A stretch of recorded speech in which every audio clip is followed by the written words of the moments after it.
And I gave him the spiel, and he says, "Oh, you know what? Here's my information. I need to make an appointment. We need to get a call." Beautiful. Did you just set him up? I actually called him this morning. He's at work. He's going to be getting done by the time we get sometime between 3. It's amazing. Just being there makes it happen.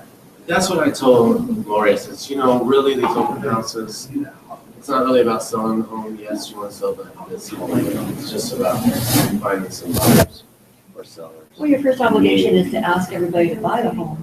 You might actually sell it, but the second obligation is to find business for yourself. Yeah, so out of eligible clients, probably 4 out of 6 I made appointments. You started already? Awesome. Not yet, Carrie. I'll be right back. And it's not me, you get the right people. It's like fishing. You go fishing and put out the right bait. Somebody's gonna bite. We look at this property that I'm doing our open houses on, it's 3741 West 7. It's Jed's listed. It was on tour last week. The last stop. Did you see that retaining wall? I didn't actually. Oh. Where is it? 3741 West 79. Oh, no. Well, The retaining wall. The property has huge backyard. Huge. Big trees. But this retaining wall goes all the way along the side of the lot next door. It's 3 feet lower. On Holding back the soil. Saturday. It's totally leaning on. On Saturday, yeah. Next door. I'm pushing there. Actually pushing the left.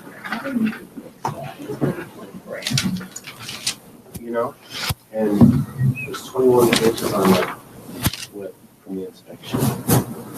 And it says on the first page. They can still adjust it. Yeah, you are Saturday. So you're at least 24th. And then I'm over at Somebody asked if it would be left out. Sandpaper on Sunday. Let's get started. Do I have it? Would you Do I- mind getting? Hey, doing well. How's it going, man? How'd your open houses go? Well, I got one property. Yeah, it was the only one that came through that was eligible. Everyone else had a realtor. Yeah. So, Did any Maybe I'll let realtors come though? yes. two. Really? Because Because everyone I've met who's been a realtor is not present. Oh, I'm good. I got one. Thank you. Thank you, Brooke. That's good, man. Okay, where is everybody? Is everybody making money, or if they are, they're excused? If they're not, they should be. Hi, everybody. Kelly's been, Kelly's been, is she still gone? No, she's just got back. she's going to the business right now. Did she have a problem on her trip? No. Okay. Oh, she's super excited. I wish she was here, yeah.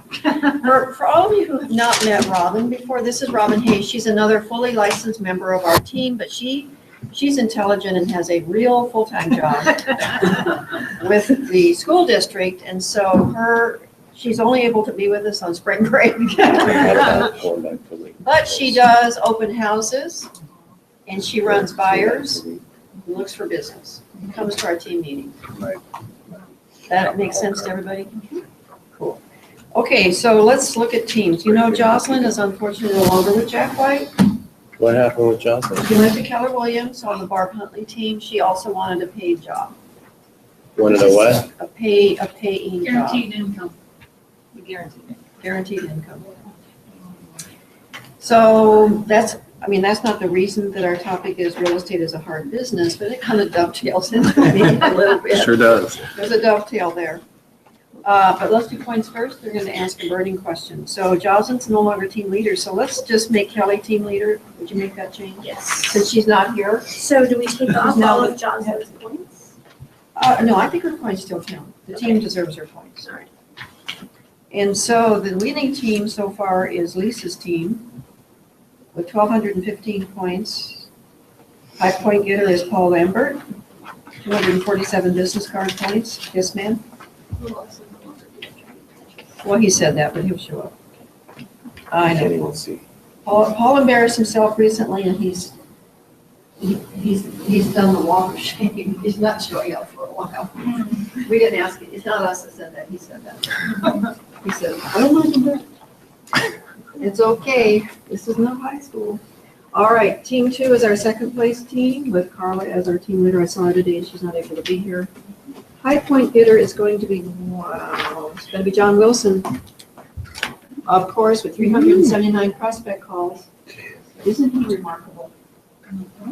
And then our third place team, I won't say losing team, but our losing team, Kelly is ahead of it, has 790 points, but with her, she'll probably get us some points.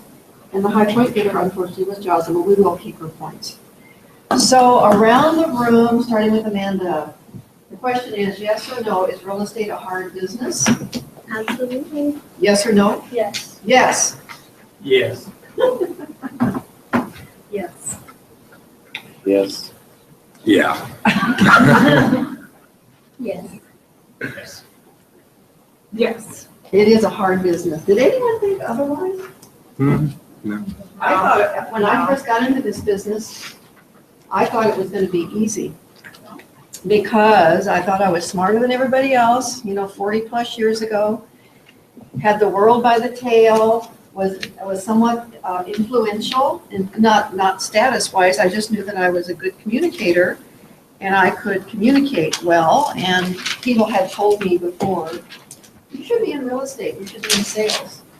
And so I spent years and years working in oil company offices, doing office managerial work. So all my background is business. My major was business and my minor was law.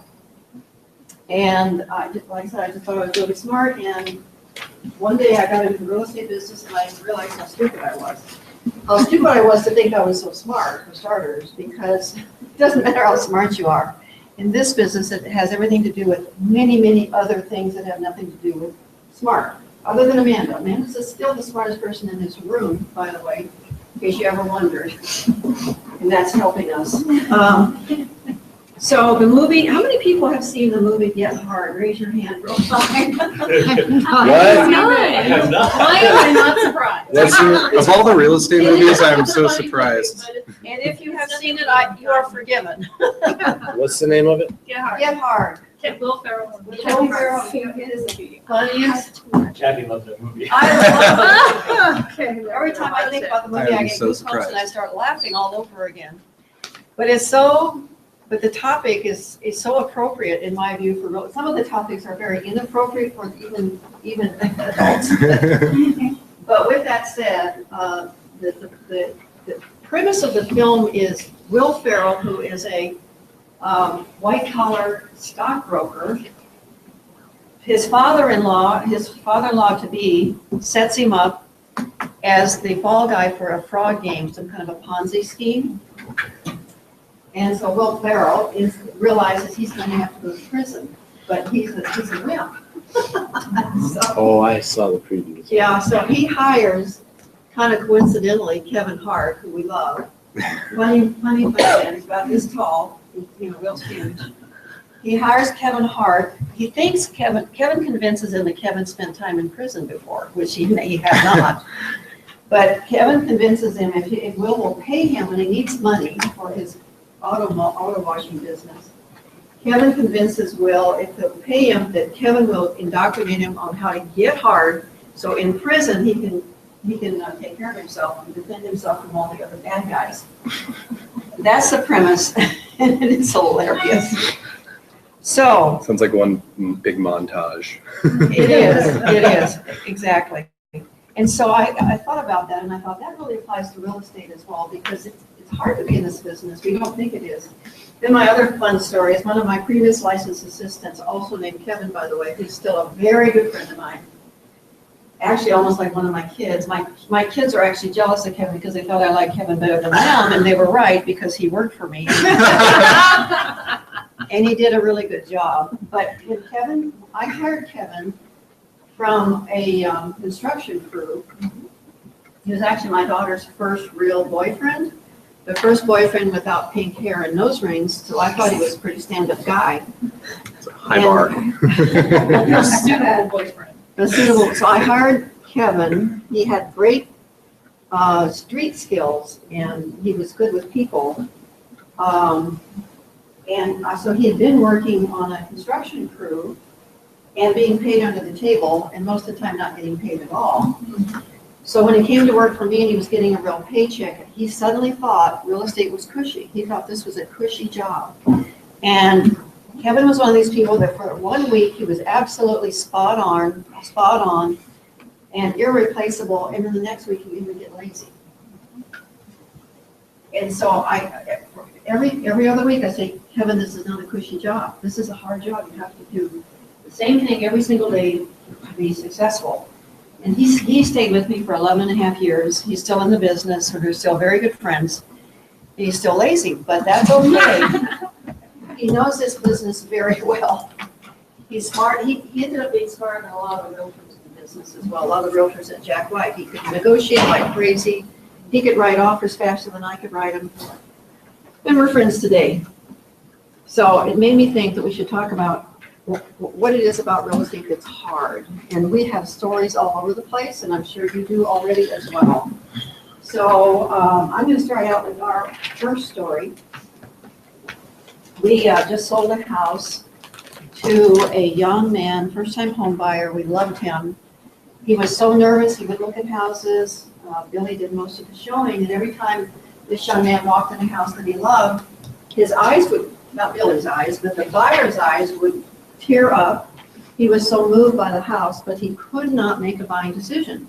He had his mother with him, he had his sister with him, and Billy showed him a number of homes, and he just couldn't make a decision. But one day, I was able to show him some homes on a weekend. We were in the last house. He knew it was the right house for him. I knew it was the right house. And so even though I preach, ask people to buy every house you show him, Billy had already done that over and over and over. So at the last house that I felt he should buy and I felt he would buy, I just sat down at the kitchen table with his mother and I started working on my iPhone and basically left this young man room to make a buying decision. And he kind of stood there. And remember in negotiating, the last person or the first person who speaks loses? Well, mother didn't know what the heck was going on, and she just stayed quiet, and I was very quiet. I was preoccupied with my phone, and finally this young man said, well, what do we do? What do we do? And I said, well, what do you want to do? Well, I want to buy this house. Well, okay, then let's go buy it. So, Ta-da. yeah, so we set that up, and we have the inspection scheduled for tomorrow. Monday morning, he called me in tears, literally. I think the man was in tears. This is a geophysical engineer, by the way. This is not a McDonald's hamburger flipper. In tears Monday, I think, he said, Kathy, I can't buy the house. I don't have a guaranteed income anymore. I just got notice that I have lost my job. But related companies. That same day, 4 other people lost their job in that very good construction company, engineering/construction company. So my first contribution to why is real estate a hard business is because recession times mean job losses. You probably should write these things down. Recession times mean job losses. Let's go around the room and find out all the other things that make this a hard business, starting with Robin. Oh, it is. Including personal issues, Robin. Oh, yeah. Well, it's completely unpredictable. I mean, if you really have no idea what's coming around the corner, you know, if you put an offer on a house and your buyer finally found a house that they love, and then there's an issue with the house, and you just, you just never know. I think what Robin is saying is, unlike getting a paycheck, whether you show up for work or not at a normal job, Yes. in this job, you can do everything right as a realtor, and there's 100 moving parts that will prevent you, that will get in the way between you and a commission check. So unpredictable is probably a good word. Lots of things out of our control, but unpredictable is probably the right word. Billy, what would you say?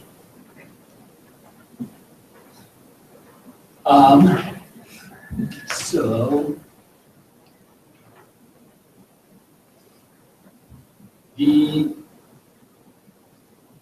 Robin, that's too much of a blanket statement. Everything falls under unpredictability. Thank you for the. So with, I told Kathy this already, but, she's very good at reading people.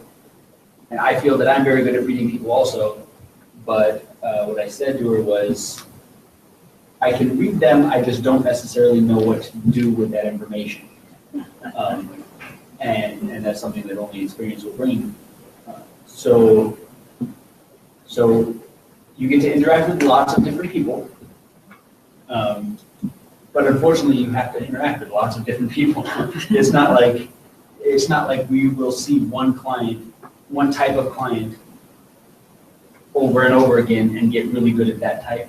You really have to be able to interact with someone. I have a client right now that came from Mississippi for 8 days. That's their home search time, and he's going to be here in April. He's going to be living here in April, so they know exactly what they want.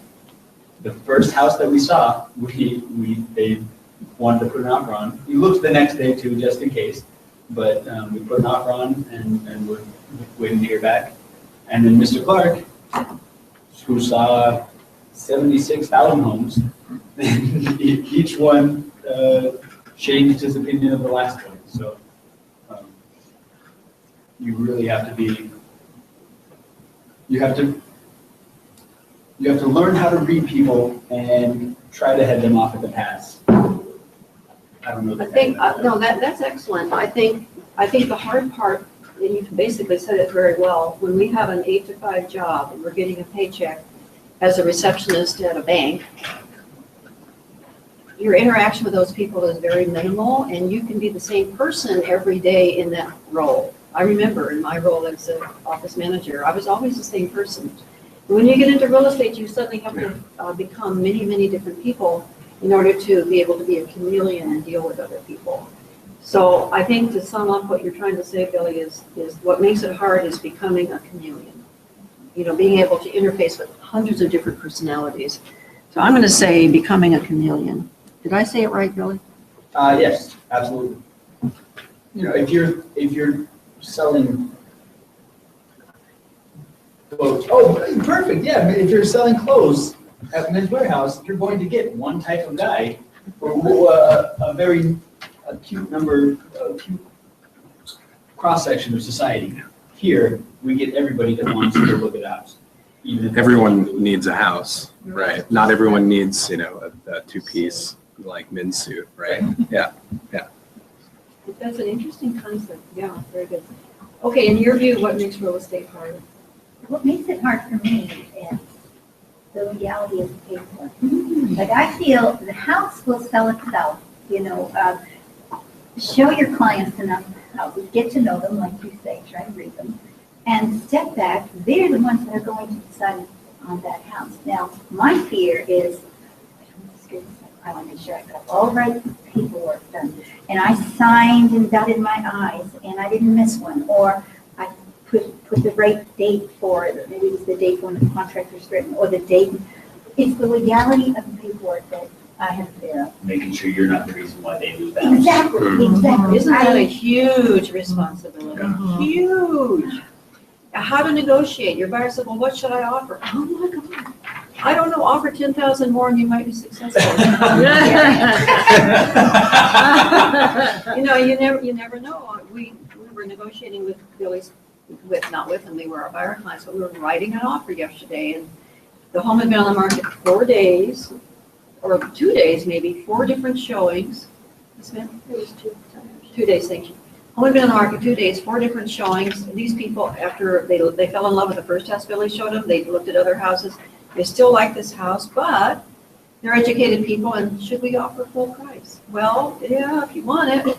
But, well, what do you think? We did a market analysis for them. There was really nothing wrong with the price. Obviously, when a home has been on the market just a few days, negotiation is not as positive. There's not as much room to negotiate. And so and you can't make those decisions for people. I can't tell you how many people come to my open houses and they'll say to me, well, we've been looking for a house for a year. A year? Well, how is that possible? Well, our realtor keeps telling us to offer less than the list price. Well, what do you want to do? We just want to buy the house. Well, why don't you offer full price? Well, our realtor thought we should not. And we keep losing houses. Well, you should fire the realtor, don't you think? This isn't a car, this is a home. So yesterday, we love this couple, they have a cute little kid.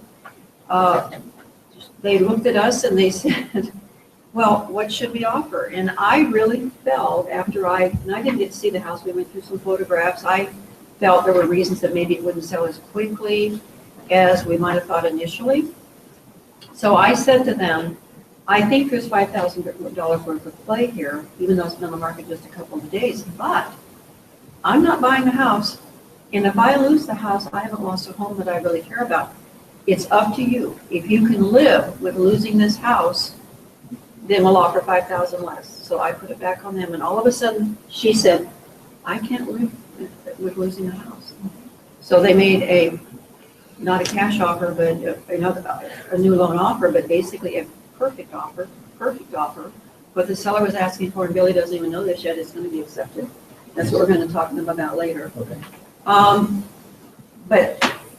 But the point is, I forget, the hard part. Yeah, you don't ever want to be the reason they lose a house. And that also makes it difficult if you're working solo like you are.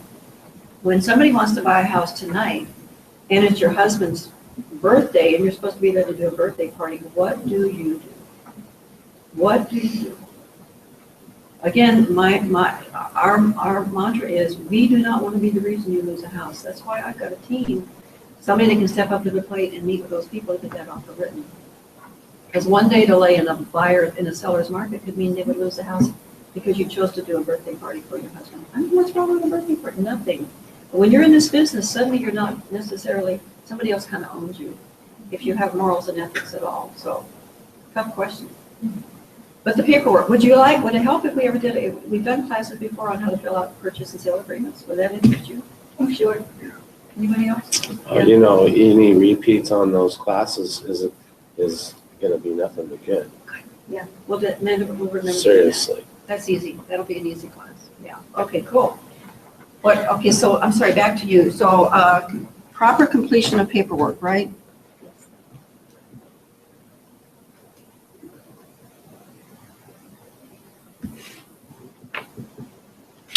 By the way, Billy's already writing offers on our team. Yay. They're not right, but no. He's writing offers. She's not lying. Did you offer a Big Mac for this house? It's before lunch. So Aaron, what's hard?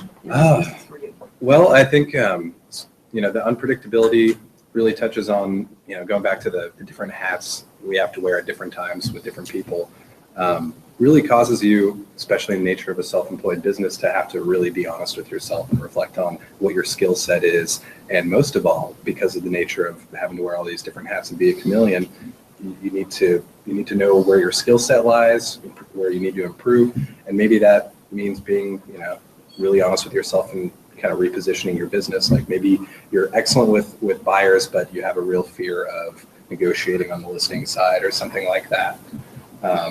So I think it's, goes back to just being accountable to yourself and honest with yourself and how you're going to approach your business.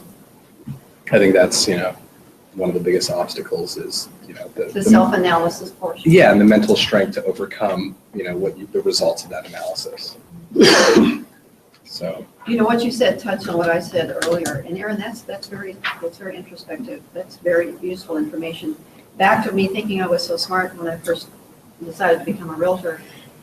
When you realize the quality of people's lives and them being able to buy a home for their families or sell a home and get as much money as possible, when you suddenly realize that instead of doing a desk job, you're actually involved in a business that's going to affect people's lives in maybe the most important decision they may ever make, you better start doing some self-analysis, because it's no longer about us. Mm-hmm. And suddenly you become afraid. I mean, I remember thinking, what have I just done? I'm in this business where it doesn't matter how smart I think I am. If I'm going to harm these people in some way, this is huge. And so I remember thinking I'd gone back to grade school, at the age I got into this business. It was a learning curve all over again. It was learning about myself and what I could really bring to the table, because I knew I could influence people, but oh my gosh, I don't want to influence them incorrectly either.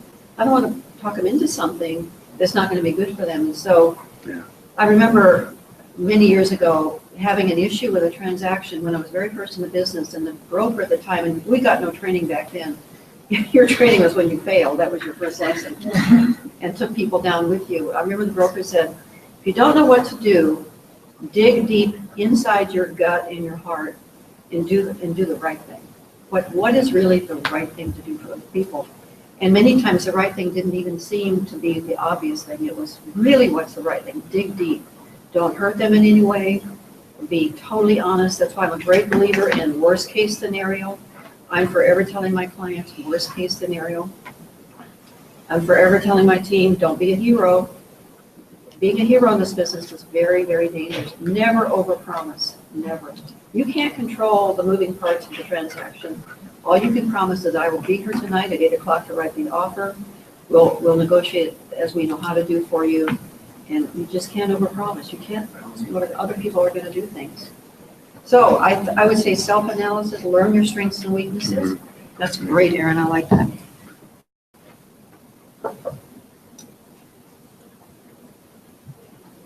Learn strengths and weaknesses so you don't hurt people. All righty.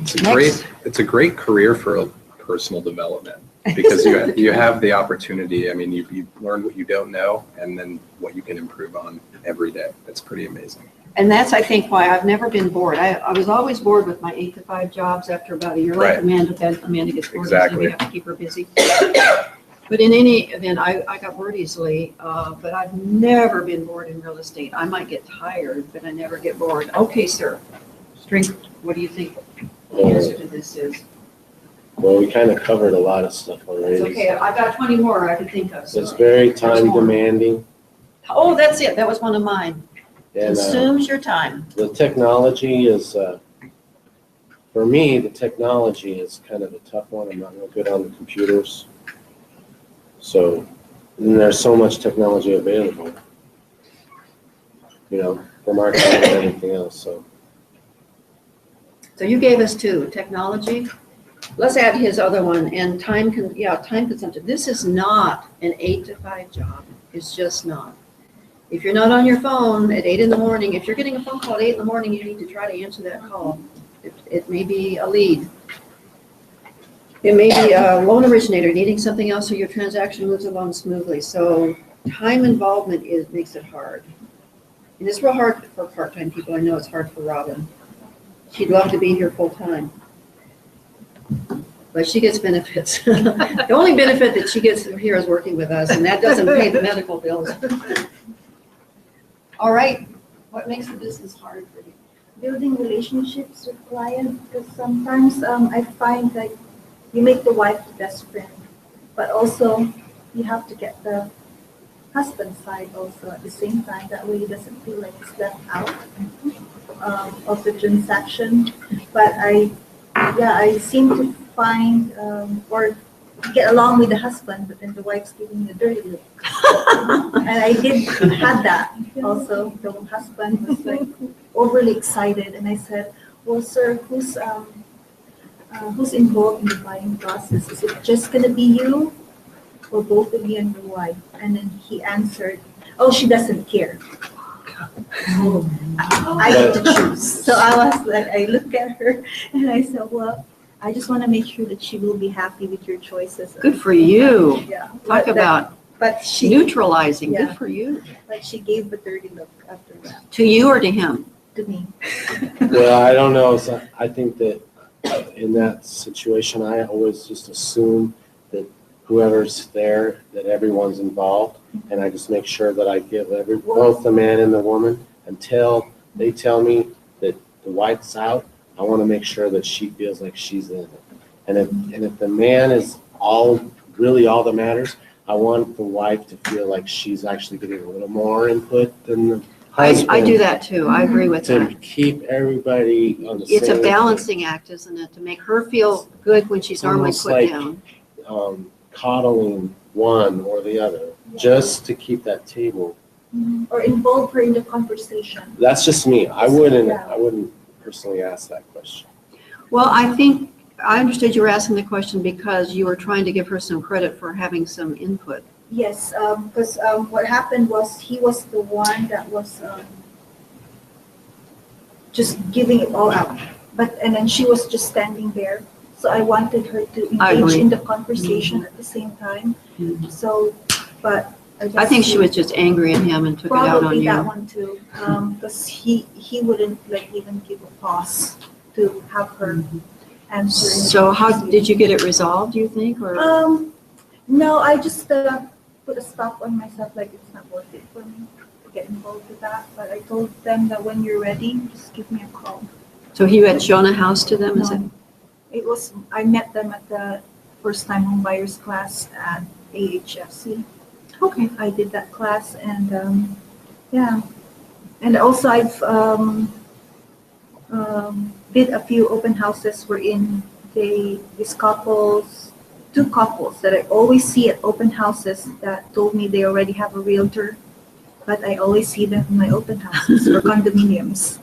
So what I did is I was just building, I have a good relationship with both the husband and the wife. So we were just talking and I've seen, every time I see them now, they give me a hug.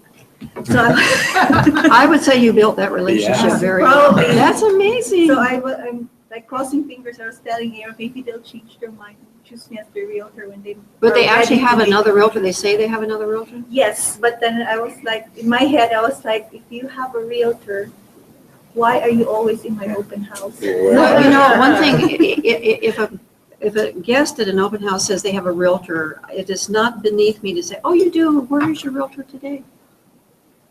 Find out a lot that, well, that's a good, you find, oh, well, they're on a trip. Oh my gosh, do you need to buy a house right now? You know, Yeah. sometimes you can ferret out a little I bit. kind of didn't ask it, but I was kind of know that they don't have, because every time I say something like, oh, they, like, oh, do you want to make an offer now? Oh, we're gonna think about it, or I would She's say- asking for the order. Don't you love it? I just ask, and that's how I find out that I don't think they're really working with a realtor. Probably not. Because they're asking, or probably they're just telling me that so I don't push them to buying the Here's an house. idea. The next time you do an open house and this same couple comes to the open house and they hug you, thank them for the hug and ask them two things. Do you typically hug your own realtor? Which, I love your hug. Do you typically hug your own realtor? And do you have any money? Ferret them out. And, I think they yeah. really like you. They really, I think they like you so. because you're asking them to buy every time as well. Mhm. And maybe they don't have a realtor. Maybe they don't. but Yeah, probably have you they- asked who the realtor is and where the realtor is, you know, who is the realtor and where the realtor is? I don't remember the name, but I know the realtors from Keller Williams and the other ones from Remax. Oh, they have two other realtors that they're hugging. There's two couples. Oh, two different couples. Two different So- couples. So in other words, okay, is it building relationships or is it, what is it? Is it building relationships or is it Getting that, getting a commitment? Knowing Getting what to do with the relationship or where Yeah. you're at with it, maybe. getting a client commitment, getting them to commit to you. Okay. That is difficult. That can be very difficult, getting a commitment from clients. And you know what? Our greatest strengths in life are our greatest weaknesses. So if you think about your greatest strength, in my opinion, one of your greatest strengths is you're approachable, you're communicative, and you're sincere, and you're very nice. And therefore, these people, you haven't pressured them enough to be willing to commit to you, in my opinion. I'm not guilty of being too nice, and as a result of that, people usually take me, you know, if I ask them if they want to work with a realtor, are they working with a realtor, would they consider hiring me? They're more inclined to say yes or no, because I'm not so nice that they can just pat me on the head and move on. But does that make any sense? yes. So I would say your lack of maybe assertiveness and therefore being more pleasant probably stands in your way. That's your greatest strength, but it's also your greatest weakness, I think. I know I that. have that problem too. Yeah. I'm scared to hurt their feelings. Oh, who Yeah. cares? Who cares? You're going to hurt people's feelings all day long, and they're going to hurt your feelings as well, and that's not what it's Yeah. about. The people-pleasing mentality can really backfire. And on the other side, I mean, you're nice and you're likable, so people don't want to hurt your feelings until you know. That's a good point, True, Billy. yeah. But no is better than a maybe. We learned that, didn't we? Yeah. Is there anybody in this room that is not guilty of being too nice? Raise your hand super high. That's not guilty. Is not guilty of being too nice. That has been too nice. We're all, yeah. Yeah. I'm sure I was too nice for a long time ago, and I got over that real quick. And my income went up. I was already thinking that way. I was kind of like, should I just be aggressive enough, or should I? But it's because I kind of like wait after an open house, and then the next one, I kind of like learned from Yeah, you what I do, did, of course. and I was like, okay, I should go this way next time. So you come up with, to be aggressive, you have like 3 questions. Yeah. To get too aggressive. So you ask the first question and you get a feel for your customer. And then you're either going to revert back to the original conversation and let them off the hook, or you're going to go to question 2. Okay. What are the questions you typically ask at your open houses? Because I think you're on the right track. Mhm. If you have a set of questions you're going to ask, they're going to see you now as not just someone there keeping the house warm, but as a professional, ready, willing, and able to help them. So what kind of questions do you ask people at open houses? We've done an open house class before, and I have my own way of doing things. Everybody will eventually have their own way of doing things, but the way I like to do them makes a difference. So what do you do when people come to the open house? First, I greet them, and then I ask them what brings them to my open house. Where did they find me? I like it. There you go. You're That starting to way, ask questions, and are you writing it down? Yes. Okay, that that's way good. I know where I would market more my open house, because I do Facebook ads also, even if it's not my You can sit here, sweetie, or there. even if it's not my listing. I ask the listing licensee if I could advertise my open house. Sure. So I do that. I pay. Okay, but when they come to your open Yeah. house, what are you doing besides greeting them, asking them how they found you? Uh-huh. What else do you do? And then, like, I usually ask how long have they been home searching, Good. and are they currently working with a realtor, Mhm. and And what are they looking for in a home? what are they looking for in a Excellent. home? And then while they're looking, I ask them, how did you find the house? And I also learned that you can joke about it, or you can seriously ask them, would you like to make an offer? Absolutely. That tells me you are fearless. That's amazing. What do they do when you ask them to buy the house? One person laughed, and she's like, I can't believe you asked me that. Don't you love that though? Yeah. Now there's a dialogue. Yeah, And so that's a we were just relationship. it more went for a conversation. That's perfect. Yeah. They opened up then, yeah. Yeah. That's the best reason to ask, is because you never know what's going to happen next, but it makes you unique, sets you apart. And if they were sellers fishing for a good realtor, wouldn't they want to hire you to sell their house? Because you're going to ask everyone to buy. Yeah. You're going to get there. You're going to be great. So You'll be fine. All right, our experienced person here. Tiana, what's hard about real estate? Oh, outside of just having the diversity in people and personalities, I would say the constantly evolving regulations. The constantly changing and evolving regulations of our industry. Lending has their own regulatory controls, title has regulatory controls, real estate has regulatory controls, and your transaction has to comply with all of them at the very end. And it changes. Tiana, I was afraid you were going to say the hardest part about real estate is realtors. Well, that was in the people category, and I left out ego. There's a lot of ego in this business. Yes. But the regulatory changes and coaching our client base through those changes, like with the TRID the TRID changes this last year. That's one of the hardest parts. We have to constantly be doing our continuing education, stay on top of the regulatory changes, in order to appear professional and to provide the best service to our clients. If you're not on top of regulatory changes and you promise something that you can no longer deliver because it's no longer legal, what kind of pickle does that put you in? So the regulatory changes, constant regulatory changes is another hard part about it. Yeah, Carl and I were talking this morning about one of his clients who wants to know, they haven't received their final disclosure documents yet from the lender and the TRID law, and I'm going to summarize it because I'm not an expert on this by any means. But with the TRID law, once they sign their final disclosure documents, there's still 3 days right of decision, am I right? Okay. So we have smart buyers, Carl's clients, that want to sign immediately so they can move in this weekend. Well, they haven't even signed their disclosure documents yet. And yes, the CD would have had to have been issued to the title company, balanced, and then signed by the buyers today in order to close by Friday. this is Tuesday. And today's Tuesday. Yeah. They have to sign on Tuesday. And we want to, these are friends of Carl's, and he wants to deliver for them. They want to move in, and Carl's one of their best friends. And I had to say, Carl, tell them, no, we're not in control of this. We can do a lot, but we can't fix that problem.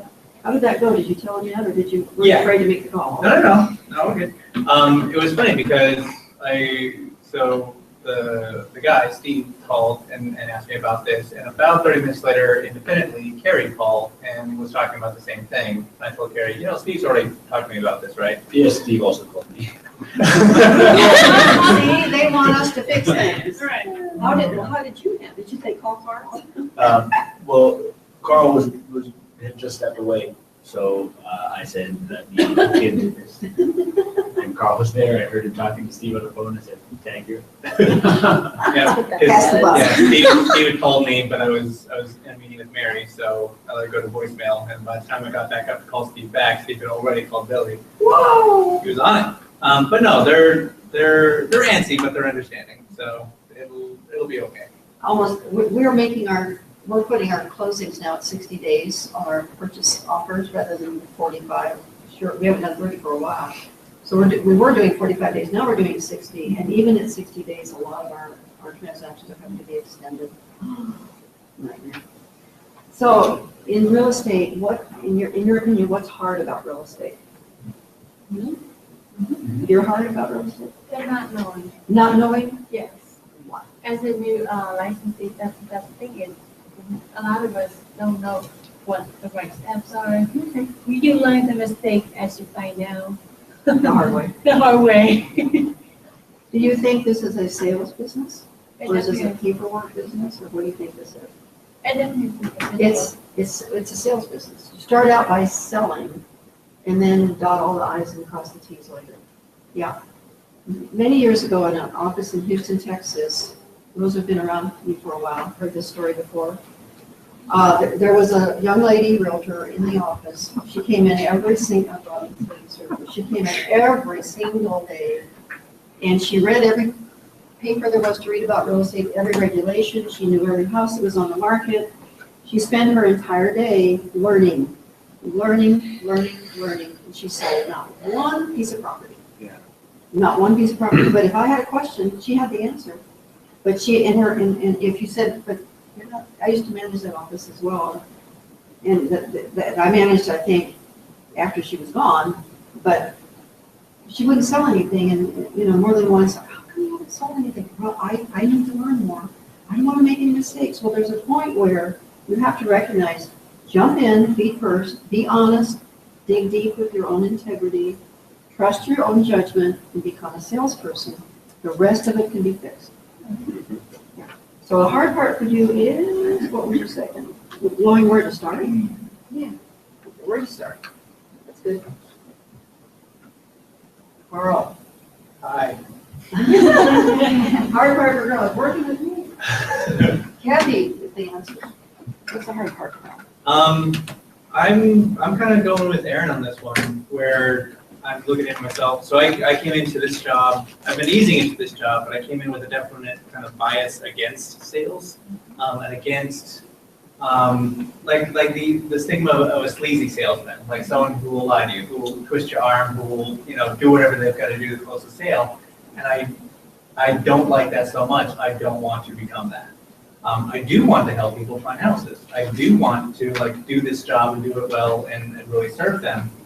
But it becomes, so the example I've been struggling with last week and I'm getting better at this week is the idea of like, you know, calling up all my friends, my associates and asking if they have anybody who needs help buying or selling a home. Like I fully get why that's a good idea. But it has just that twinge of falseness to it where I go, if I wasn't doing this job, I don't think I would have called you this week and I feel bad about that.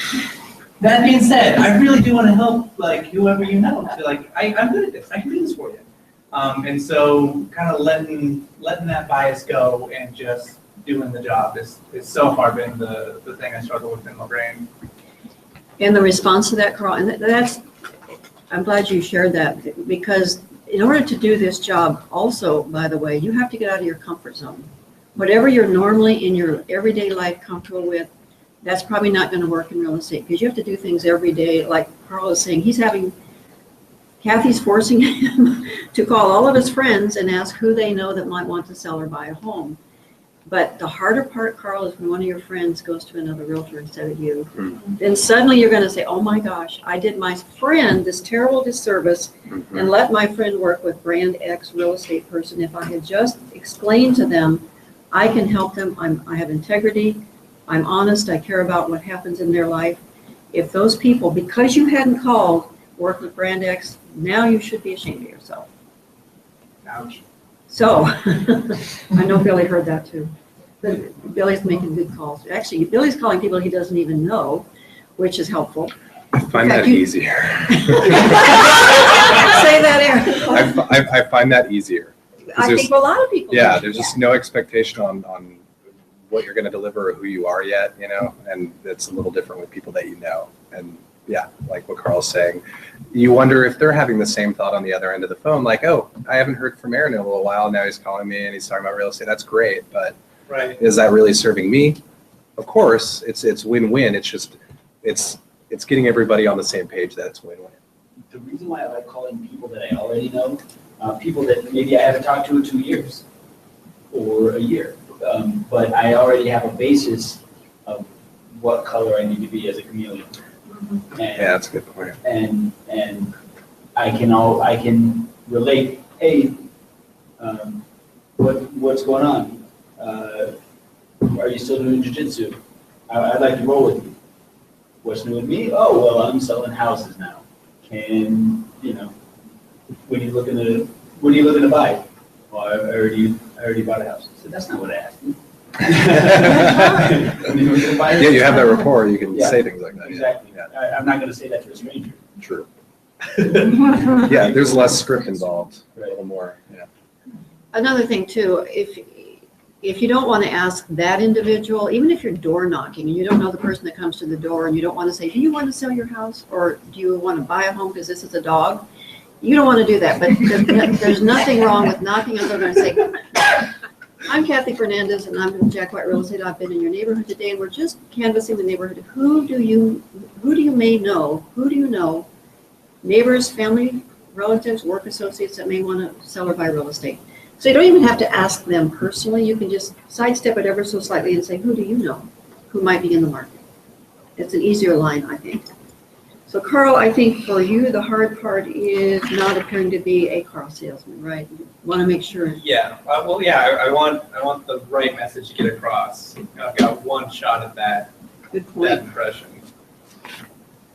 By the way, Aaron is very supportive of what we do here in Trenches. We hear from him sometimes after our sessions, and I just want to tell you, I really appreciate that. And your insight is very helpful to all of us. Thanks, Aaron. Thank you, guys. Wanting to be viewed as a car salesman. Good. There are some car salesmen in this business, not in this room. Okay, Amanda, what's hard about this business, in your opinion? Well, in my opinion, I've actually got one that nobody's covered. I'm going to come switch over here next to you so they can get a good idea. No. So just looking at me, looking at Kathy, let's just say for story's sake. Let's not do that, okay, because I'll lose. No, you're actually going to win in this one. Okay, let's say for story's sake that we both started doing real estate yesterday. Right off the bat, I look like I am a teenager, and for all you know, Kathy could have, 10 years experience under her belt. So for me, the hardest part in real estate is getting people to see past the fact that I look like I'm 19, because I am 19. Age discrimination. Yeah, I you know what I deal with mean? that all the Do you want time. Kathy to list your home, or do you want me to list your home? That Gonna be works taken in reverse. seriously. I can go in and sit at a table. appear Exactly, that's why I'm so professional, jealous. Have a So you little have look, if you Higher will. expectations. But I'm clueless as to what to do next. Okay, I can talk, I'll talk, Exactly, But they look at me. And they don't know that, "Oh, you know, this, when- you've done that, you know The exactly. vibe I get from some people almost is that they go into the conversation skeptical, you don't have to battle with that necessarily in the same aspect. Credibility based upon the appearance of maturity. Yeah. Okay, so how should Amanda overcome that? I have some answers, but how can she, so let's write down, appearing to be inexperienced, And Amanda, that's huge. What do you all think you can do to counsel Amanda on what she could do so that she can more readily overcome that? I think Amanda's has to be a little more serious than maybe Kathy would have to be. In other words, I Right. can get away with Kathy- joking, maybe Kathy can Amanda. get away with that cuteness and whatever else, and you really can't. What people want to see from you is knowledge and confidence. That is absolutely, that's Confidence, perfect, yeah, yeah. You've got to qualify yourself Right. to And if you can To tell the me potential as a client. consumer something that I don't know, then you're good to go. And consumer, I've watched a lot of young women go one way or the other. Some, you can play the field either way you want. But the successful ones know what they're doing. And if you can get the customer's attention and tell them anything that they don't know about that property, you'll be all right. I might disagree, just because as I feel like a lot of guys specifically, if a cute little girl tells them something that they don't know, they're going to, from then on, it's gonna be a challenge. It's like, oh yeah, well, I'm gonna tell you all my knowledge. You're going to win out in the end. If the law of averages, you're going to win out. Aaron? Oh, were you going with like, then they'll see that as a challenge to like, well, okay, well, I know this, you know that. I've been. just Well, that's her just as another chameleon. Guy, That's her chameleon, knowing when to play that card and when Right, not to. Yeah. right? Right. Just as a guy, I've been, anybody with a construction background hears that I have a construction background, and it's like, oh, well, I don't know, I've been challenged. I've got a couple of these that I've been challenged, and I just, okay, you know more Oh. than me. Yeah. Well, we found that every now and then we run into to sellers who have hired us for our experience, if you will, and then suddenly they're smarter than we are. Right. Oh my gosh, and you're right, you just back off and say, okay, fine. Say 3/4 of the open house attendees know more about the house than I do. Oh, yeah. So, you said something that I agreed to, something along the lines of, know more about the house, that's what you said. So about any given property, yeah, have any answers ready, but yeah. As Amanda was given a team client recently, and our MO, our way of doing things is we can make it work if time permits, and mostly it does permit, is I'm part of the interview with that buyer. Amanda and Rob and I have been doing this for several years. Amanda came into her first interview. These are her buyer clients, the team lead she was given. And you actually know a lot more than you realize you know, because the way you responded to those clients, and her technical knowledge is far superior to mine and superior to theirs, but she and they were more on the same level. And when they were asking questions, Amanda on her laptop had all the answers, turned it around. You served yourself amazingly well. I know they were very impressed with her, and had no qualms at looking at all their first run of houses with Amanda, because you proved yourself in that meeting. Basically, I said, I'm the one that will write your offers, and I will do the negotiation for you. Amanda will be your point person. She'll be showing you properties, and you knew a lot about the properties, and you know about financing, because she's come to all the meetings. She hears all the conversations of all the team members. And on our team, all the team members are copied on all of our email traffic to our clients. So every conversation you learn from, and you've learned well. So you're right, she needs to appear knowledgeable, but you are more knowledgeable than you think you are.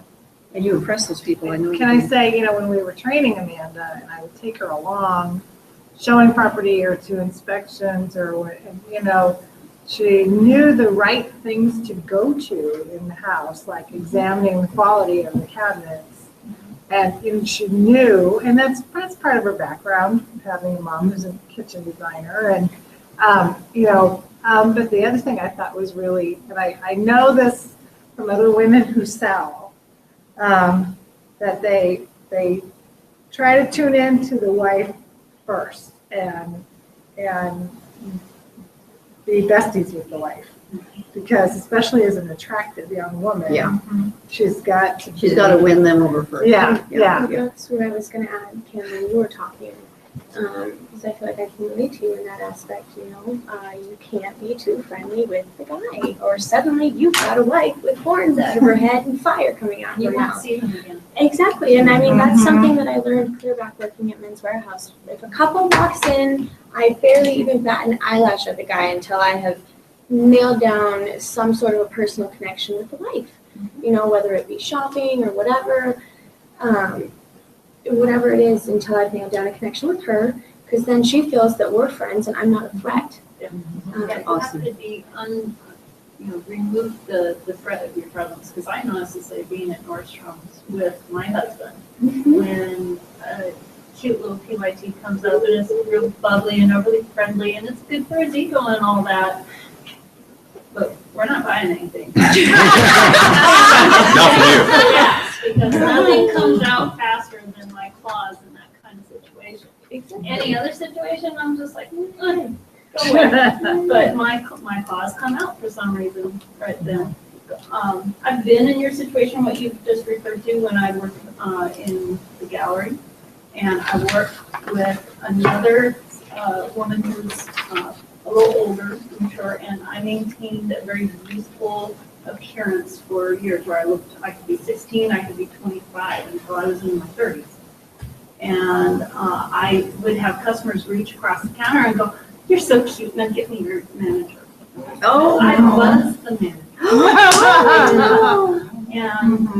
And they would go, she had a very distinguished gray streak in her hair. She got away with a much more casual appearance. Whereas one of the ways that I compensated was I was always extremely professional. Always had my makeup on right, always had my hair. I never showed up for work without things just so. And always maintained that appearance of confidence and knowing what I talked about. I would do my research, but when the lights were on, it's showtime.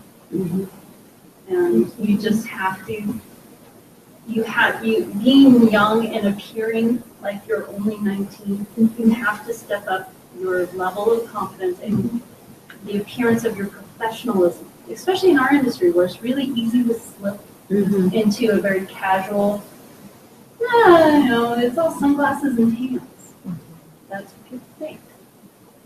By setting yourself apart as the ultimate professional, and you're in the right group to do that, you're going to leave the edge.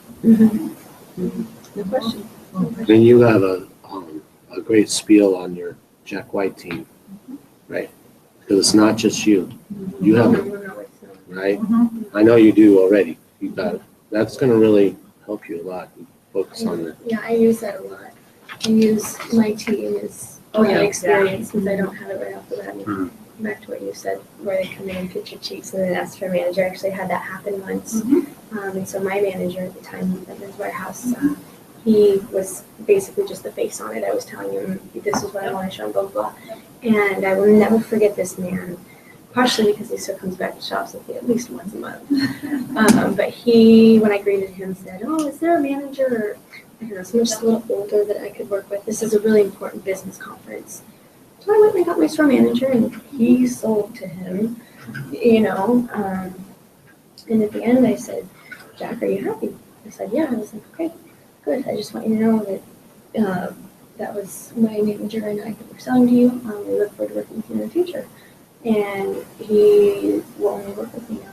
That was our house, and it went from, oh, can we talk to your manager, boo boo gaga little girl, to, he asked me.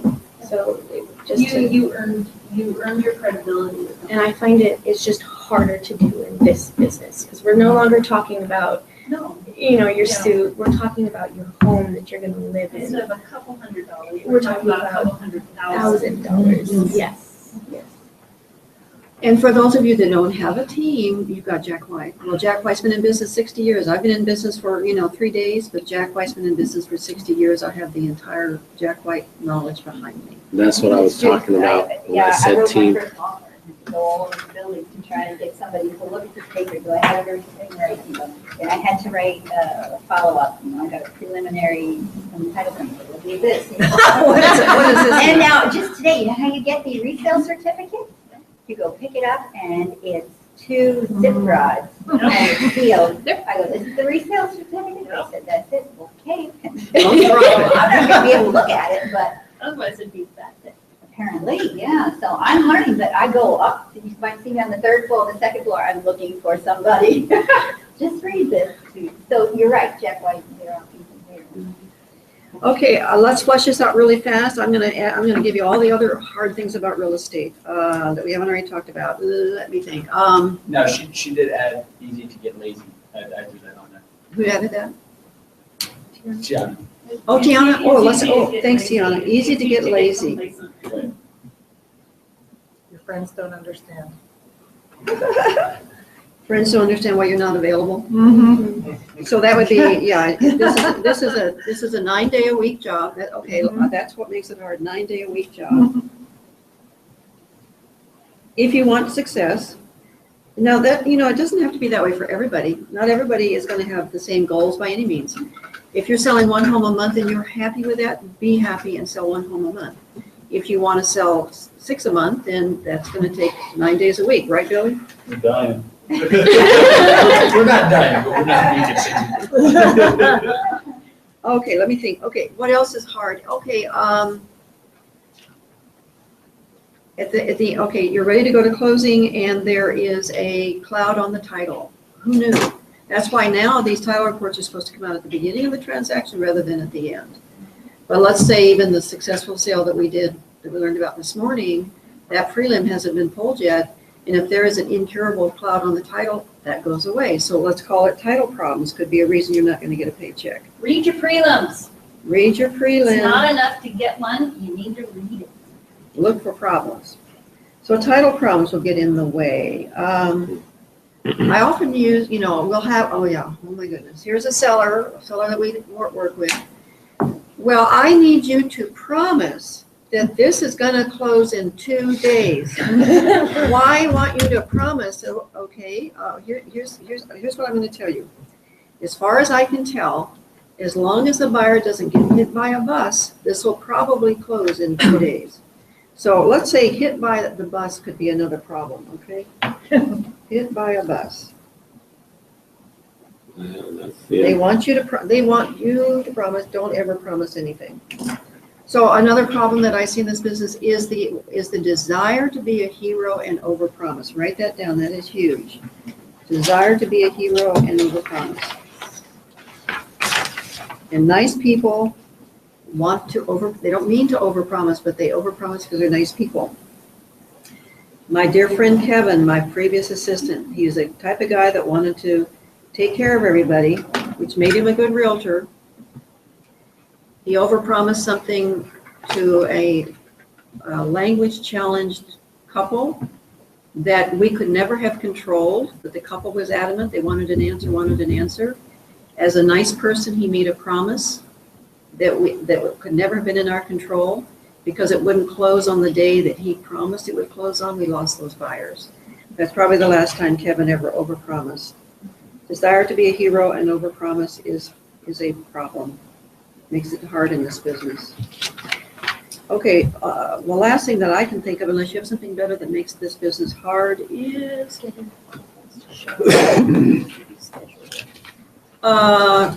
having clients keep appointments. Okay, Having clients keep appointments. How do we fix that, everybody? Follow up. Follow up. Confirm, confirm, confirm. Right? Just because I I say would it's, say just keeping appointments in general, okay, because sometimes somebody else can only meet when you are scheduled to meet someone else. Just, scheduling. juggling. Cheesy, crazy. Another thing that makes this business hard is time for family. It's hard to have time for family if you want to do the best thing for your client. So we've talked about that before. What do you think is a pretty good solution? I have an answer. What do you all think? I remember what you said about that before is put them in your appointments. Put your family in your appointments. Make your family. When I had children living at home, every Thursday before the following week, I sat down and I plotted out from Friday through the next Wednesday the time I would be spending with my family. And those were appointments on my books. I didn't tell my clients, I'm sorry, I can't write your offer today because I've got to go, I'm having my daughter's birthday or she's got a soccer game. They don't care. It's all about them. I would just say, I'm so sorry, I'm already booked. Could we meet instead?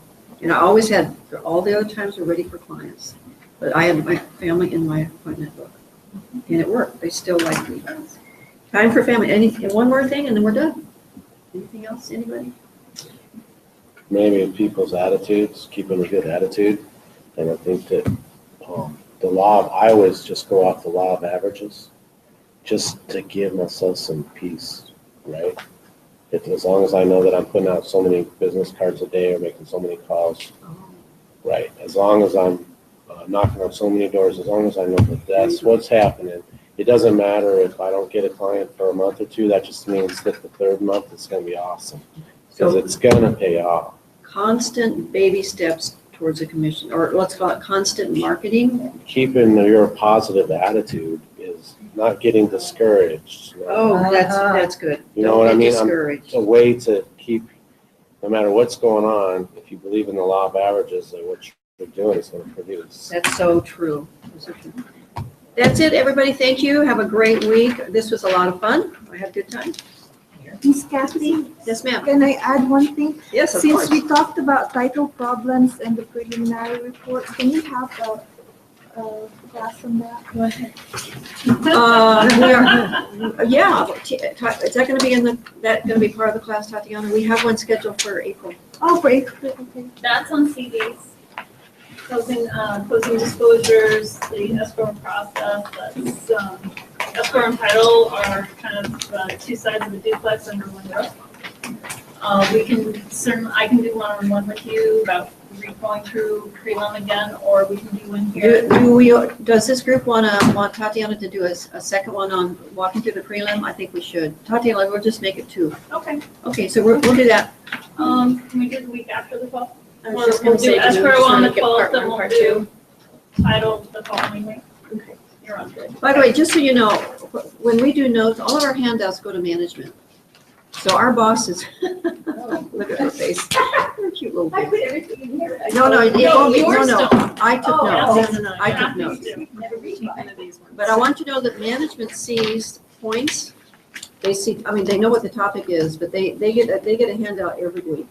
That'll be Teresa, Gabe, Gina, who else? Jed. Yes. So these people know that we're here. They know what you're doing. They know your successes. They'll know about this session today. And that's a good thing, by the way. That's a good thing. Okay, good. Thank you, guys. Thank you, Kathy. My pleasure. Good to have you here, Robin, as usual. That's nice. I just appreciate it. Aaron.